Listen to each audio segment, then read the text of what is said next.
भारतीय राजनीति में पावर किसके पास है, ये एक ऐसा सवाल है जो हमेशा ही बहुत दिलचस्प रहा है। तो चलिए आज इसी पावर प्ले को समझते हैं और ये जानने की कोशिश करते हैं कि भारत के लोकतंत्र की असली कमान आखिर किसके हाथ में है।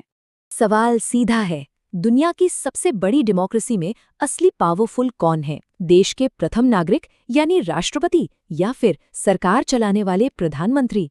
आइए इसी गुत्थी को मिलकर सुलझाते हैं।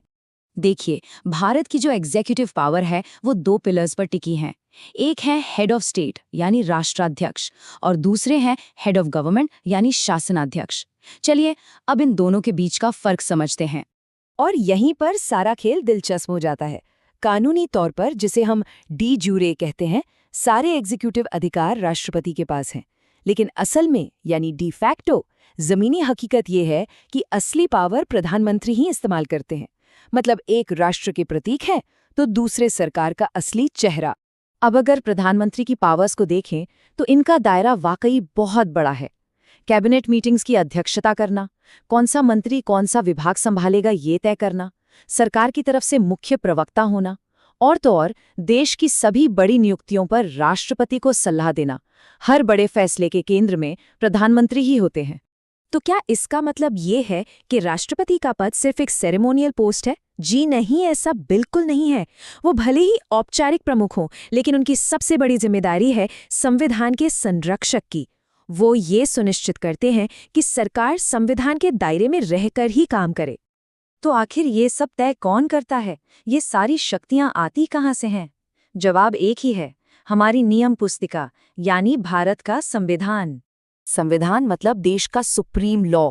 यही वो डॉक्यूमेंट है जो बताता है कि सरकार कैसे चलेगी, किसके पास क्या पावर होगी और किसकी क्या लिमिट्स होंगी।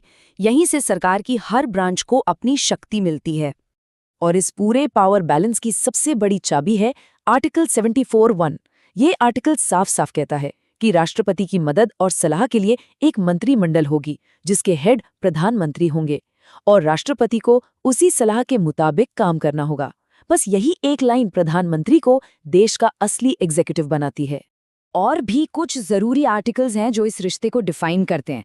जैसे आर्टिकल 53 कहता है कि संघ की सारी कार्यकारी शक्ति राष्ट्रपति में होगी, लेकिन आर्टिकल 74 और 75 ये पक्का करते हैं कि उस शक्ति का इस्तेमाल प्रधानमंत्री और उनकी कैबिनेट की सलाह पर ही किया जाएगा।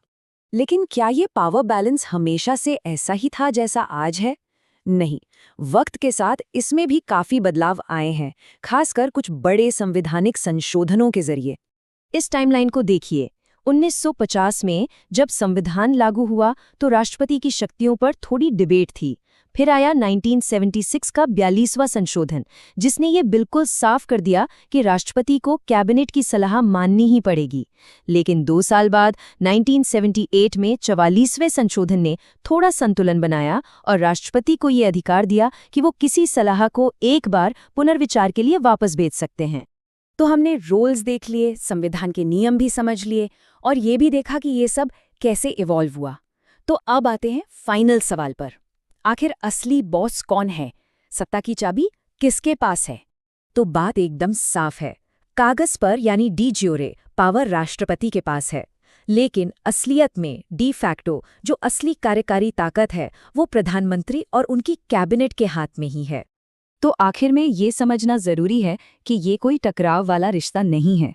असल में ये दोनों पद एक दूसरे के पूरक हैं। अगर प्रधानमंत्री सरकार की गाड़ी चला रहे हैं तो राष्ट्रपति ये पक्का करते हैं कि वो गाड़ी संविधान के रास्ते पर ही चले। ये एक सहयोग का रिश्ता है और इसी बैलेंस को बनाए रखने के लिए राष्ट्रपति के पास एक खास, छोटी ही सही पर बहुत जरूरी पावर होती है। वो किसी भी बिल को जो मनी बिल न हो सिर्फ एक बार कैबिनेट के पास दोबारा सोचने के लिए भेज सकते हैं। तो आखिर में एक सवाल सोचना तो बनता है, जिस तरह से भारत का पॉलिटिकल लैंडस्केप बदल रहा है, गठबंधन सरकारों का दौर आ रहा है, क्या भविष्य में राष्ट्रपति और प्रधानमंत्री के बीच पावर का ये नाजुक बैलेंस भी बदलेगा? खैर, इसका जवाब तो आने वाला वक्त ही देगा।